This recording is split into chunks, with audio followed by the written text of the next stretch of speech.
But what is it? It's based off of a couple things, right? Yeah, for me, it started, I was in a gift shop in Brazil, and I was just there because my hair, like, I couldn't get it wet, and it was raining. So I was like, okay, look around, look interested, look like you're gonna get something. And I have big eyes, so I can fake that. So I was just like, okay, okay. And then I saw the picture of the Orisha for the first time. And I was like, it was like African gods and goddesses. And that's what I thought it was. And I'd never seen anything like that. I thought about her and I'm like, okay, what if she was a fisherman or like a fisherman's daughter?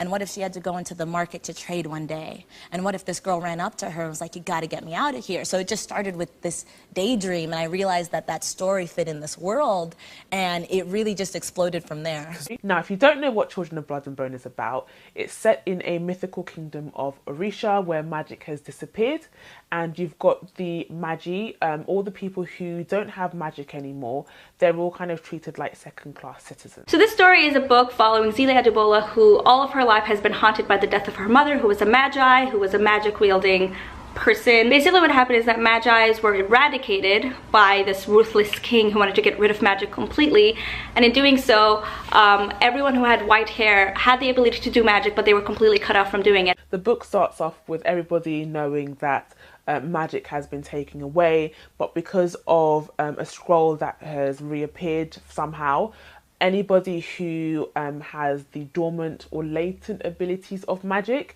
whenever they touch the scroll, their magic then becomes awakened again. So Zele's magic, she comes into contact with the scroll through meeting Amari, and then her magic sort of reappears again. So Zele, who is our main character, she is somebody who is very fed up with the system that she's been living in. She has a lot of anger towards it because she's seen her mum die, she's seen people around her die as well, and she's just really over the oppression that her people have to go through. Amari, I thought, was one of those characters who started out really clearly as a certain person and just completely changed towards the end of it, but not in a, I don't even recognize this character, but like in a convincing way is what I'm saying. Then we have Amari. Amari is a character that sort of sets everything in motion within the story.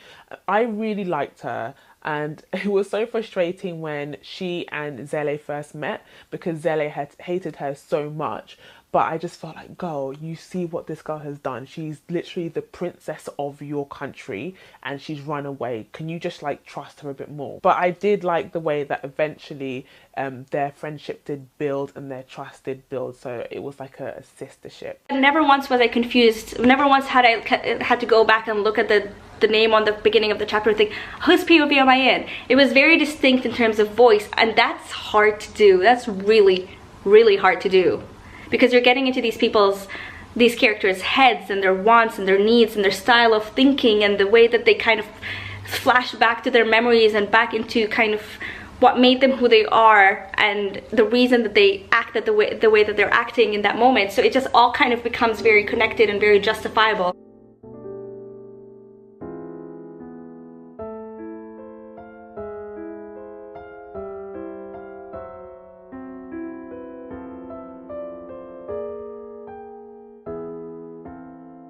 Who do you think will win the Eastern Conference Championship?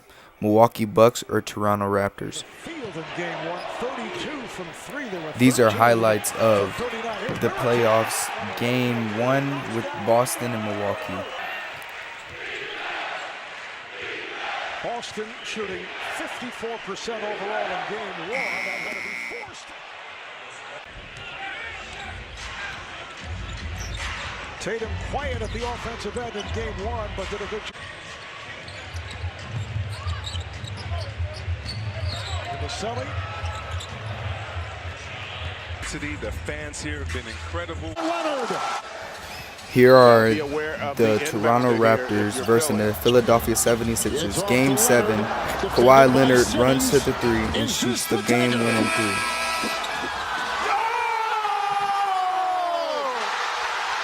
Who do you think will win in the Western Conference Championship match, Golden State or Portland Trail Blazers? Here are highlights of Golden State Warrior and Houston Rockets Game 6. Curry with Tucker right with him. Curry launches a 3. Puts it in again! Steph Curry from downtown! As we approach a minute remaining. James Harden on the drive, trying to draw some contact, banks it home. Curry, surrounded, finds Draymond Green. Green to the basket, kicks it out of Iguodala. Thompson for three, bang! Klay Thompson from downtown, it's a 6-point lead. 17 points in the fourth quarter of Game 6. This crowd absolutely stunned. Harden, three-pointer. That goes. The Golden State Warriors showing their championship medal here in Game 6. Tucker fires up the three.